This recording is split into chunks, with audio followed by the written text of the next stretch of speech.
Hi, I'm Dr. Saini and I'm on the sets of Lakshmi Niwas, a series that is on ZTV with Manasi Joshi Roy. Manasi Joshi Roy is an acclaimed actor in the film industry. She belongs to the second generation of a beautiful, amazing, talented theatrical family. I don't know if you even realized that you were playing such a part that has such a big impact on the women, not just in India, but outside of India. Lakshmi has thoughts and beliefs which she that's how she runs her house, and she's allowed to do so. Allowed. Yes.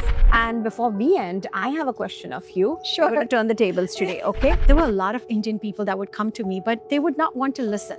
Why? Because they would rather listen about this with an American psychologist than an Indian. And that got me to realize that, no, I need to take this to the next level so that I can help my community. So I started this. Hi, I'm Dr. Saini and I'm on the sets of Lakshmi Niwas, a series that is on ZTV with Manasi Joshi Roy. Manasi Joshi Roy is an acclaimed actor in the film industry. She belongs to the second generation of a beautiful, amazing, talented theatrical family. And I'm so sure that this will not stop at the second generation. It will go to the next generation as well. So, hi, Manasi. Thank you so much for being here with me. Hi, Kavita. It's a pleasure. I'm so happy to, do this with you today. Thank you. This all started after I finished doing a live session with a sorority in Loudoun County in US.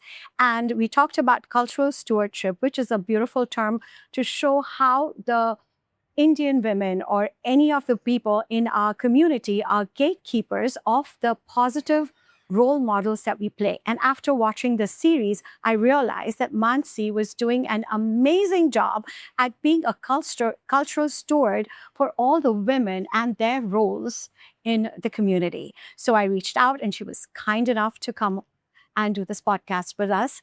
And Manasi, I know that you and your family have been amazing actors in the film industry, and your parents have been a very, very big part of the theatrical industry. How does it feel to be in a role like this where you are, I don't know if you even realized that you were playing such a part that has such a big impact on the women, not just in India, but outside of India? As actors, when we take up a role, we typically take up a role based on a couple of factors. Speaking for myself, it is, does this character seem interesting? It did. Lakshmi belongs to a very, in the sense, it's a small town, Jabalpur in Madhya Pradesh, and she belongs to a family which seems on the surface like a typical Indian middle class family. But underneath it all was this very strong character, and she was educated, and all that drew me to that character. Little did I realize that it's going to impact so many people.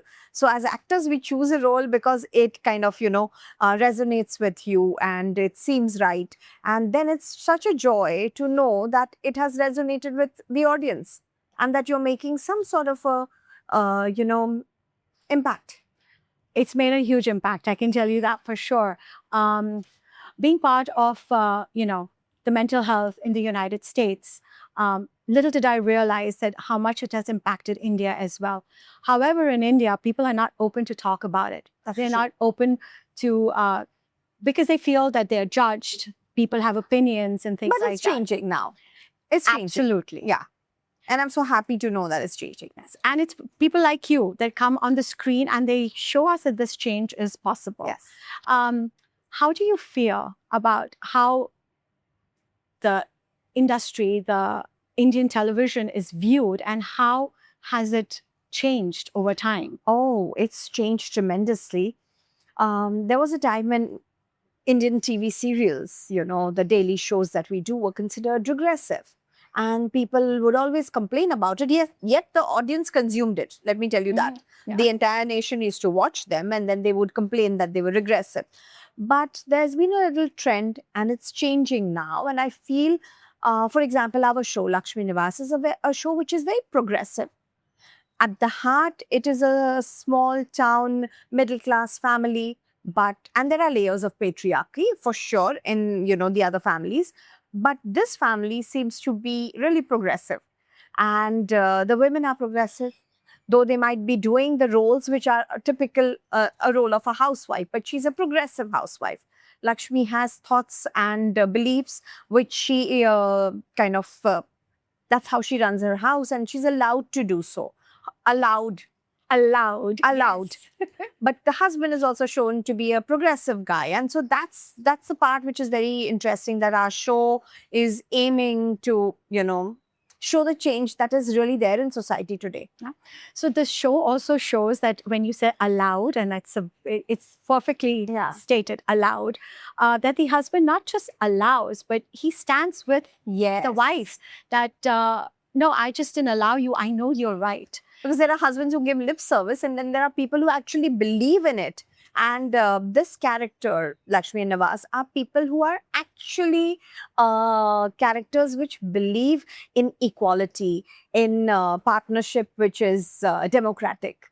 Yes. And another thing that I noticed, that how beautifully your character even worked with the trauma that the daughter-in-law was going through, and even though she misinterpreted some of the actions, Right. but how the character showed that, no, this is how we want us to be. There again, united. they haven't followed the usual trope of a, bad mother-in-law and the good daughter-in-law. They have showed us to be real characters. My character as a mother-in-law is very, very, she's real. She actually treats those daughter-in-laws like her daughters. People say that, but they don't do it. And in this case, she believes and she teaches them that this is the way to be. And I like it that she empowers her daughter-in-law by telling her that, Stri Dhan is your dhan. You don't need to use it except for yourself, because it's your own thing. So I like that there is this, for a change, there's a mother-in-law who is not your usual wicked mother-in-law. I know, that was such a refreshing thing for even me to see. Yeah. And your character also, how you put the daughters in place without being derogatory towards them. Yes. Just because a lot of times Indian parents, when they are trying to straighten something out, they have a harsh way of doing it without realizing that this could cause trauma with the kids. So the way you did it, the way the character does it is, in a way, without being derogatory towards the daughter, yet letting her know that, hey, this is where you're at, this is where the other person is at, and how to work with the relationships. Yeah. And I've seen you even in personal life. Yes, you are doing this character, but you actually live this character in person. I've seen you as a mother, I've seen you as a friend, as a sister-in-law. So this role just suits you. It just suits Thank you. Yeah. I'm happy to hear that, because, I think certain characters become you and you become them. And actually, there comes a point when they're actually merging together. Because there's Lakshmi, there's Manasi, and then somewhere along the way, because I am literally leading this parallel life every day. So Manasi, a lot of people send us DMs and they send us asking us questions about various things in their life and mental health and things like that. One of the issues that we've noticed, which is literally at the tier most, is the way parents behave with their kids and how it impacts them, their mental health, and how it creates trauma. Sometimes parents don't even have to say anything. It's just their perception that gets them to think. So we've seen that in the series also. Right. And the way you kind of help them navigate that is so beautiful. But I don't know if you had realized that that was actually an issue in mental health. Yeah, well, I'm happy to hear that we are somehow promoting, ways to show people that the way children and parents need to, because you see, there's this thing called, we all have heard of it, generational trauma. Yeah. Now, that generational trauma is a real thing. And I think the only way to overcome that is for everyone to be more empathetic towards each other, parents as well as children. I think parents are usually in a rush to protect and explain to their children, and children are not ready or not in that space where they want to be, explained to or protected. Because many a times I've also felt that kids probably misinterpret what the parents tell them. And of course, there are some parents who are toxic and who do not, treat their children the way they should be treated. But basically, I think what really is important is that there should be open dialogue, honesty, conversation, which is respectful from the kids towards the parents and from the parents to the kids as well. And only then will we be able to kind of break these barriers and, for children and parents to have like a happy, healthy relationship. True. So one of the things when we work with trauma, we start off with psychoeducation. So what you mentioned is exactly what we need to do is provide this information to the parents, to the kids, so that someone gets on a similar page so that we can take this work forward. Yeah. And you talking about generational trauma is so important. A lot of people don't understand that. Generational trauma is when the way that we behave in one generation and the way that behavior is looked at by the other generation, how it creates the rift. That rift that causes the mental health, that causes the anxiety, that causes the unnecessary emotions, that is considered generational trauma. But what we're talking about is not just one generation, it's various generations. Yes. And today where we've reached that is the newer generation, especially the Gen Zs, are not willing to understand what the other generations have gone through. So psychoeducation is such a big component to help us move forward with this. And your character is actually allowing us to get the psychoeducation back into the community. I'm so glad to hear that. Yeah. I'm truly glad because Dr. Saini, this is such a important way that entertainment is providing education. It definitely is. Yeah, because otherwise, typically people think that entertainment, just is something that you consume and then you forget and but when entertainment becomes a topic for discussion, like you have made it, then it crosses those boundaries and becomes something much more than what it was just meant to be. Another very important piece, like when I talked to you about, was your role is also a very big epitome of cultural stewardship. And when we talk about cultural stewardship, it's basically how the role models of the community use their position and they are able to show the community how the gender roles, the male role, the female roles are used in a positive way. Today, when we look at it, like you talked about, this series is also a lot about the patriarchy. Yes. We see a lot of that in there. But with your role, you bring about being an absolutely beautiful cultural steward where you are allowing the women to see that, no, women have a bigger role. Yes. And we as gatekeepers of the community should be able to use this information and take it forward. But you also do it in a very respectful way. You don't disrespect the patriarchal community. Right. You do it in a very respectful way. And this education is also so important for our Absolutely. community. I think and that's something people should do in real life too. Because, it's not just about taking a stand or saying that, you have to respect the other person. You have to respect those certain traditions and cultural patterns which have been, going on for decades. And I think when you respect that and still hold your ground is when you achieve some sort of power.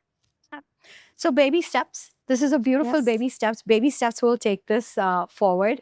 And I love the way you said that, we have to respect the decades old cultural norms Yes. and yet be able to be respectful and hold your ground.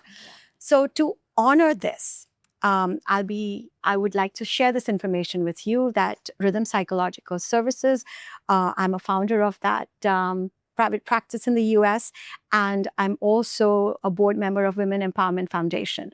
So RPS, as Rhythm Psychological Services, in collaboration with Women Empowerment Foundation, we are actually starting a women's support group.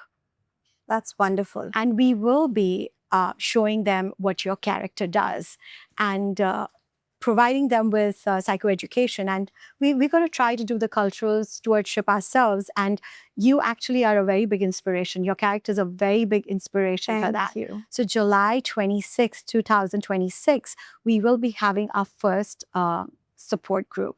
And Fantastic. whenever time permits, I would love to invite you over for that. I would love to come. Yes, and it would mean so much for us to have someone like you who's such an amazing artist. Thank you. you bring out the character in a way that we get immersed into it. And that's exactly how I got inspired. Thank you. Yes. All that hard work is worth it when I receive this sort of validation from my audience. Thank you. And I'm so grateful for you and everyone on your set to allow us to come and do this. Our pleasure. Yes. And before I end, I would like to ask you to kind of, in a way, validate me too and my work in India about mental health awareness. And what do you feel about mental health today? And how can we, as a community, help our kids, help the elders, help our own generation, with this mental health awareness? I think the main thing to do is to remove the stigma with mental health because, it's as simple as you go to see a doctor when you have a cough and a cold. If you are not feeling right, anxious, depressed, feeling stressed out, go see a doctor. And in that case, a psychiatrist. I need to come to you and you will be able to help me, correct? Yeah. So I think when we start treating going to a psychiatrist as so matter of fact, as it is like going to your general practitioner, is when we will be able to, achieve some sort of progress in this direction. And before we end, I have a question of you. Sure. We're going to turn the tables today, okay? Now I'm the interviewer and she's the interviewee. Yeah. You have to tell me, Dr. Saini, what motivated you to start this foundation? It was a very personal reason when it started. Everyone's affected with mental health, whether it is trauma. Women in the kitchen, when they burn their roti also, after 5 times of burning their roti, the 6th time they're like, I don't want to make the roti, I'm going to burn it, right? So that is trauma, right? Sure. So we have trauma in small, small parts of our life. Things happened, life happened, and I did go through a lot. My family went through a lot. But when I went back to school and became a clinical psychologist and I got the doctor in front of my name, I saw how much I could help other people.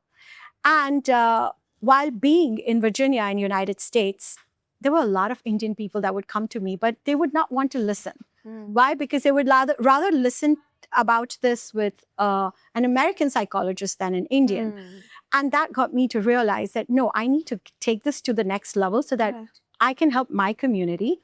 And when I would travel to India and I would, talk to my nieces and nephews, and I, with the grace of God, have a beautiful relationship with a lot of my family. So I get to interact with that generation. I realize that there's so much mental health need in India.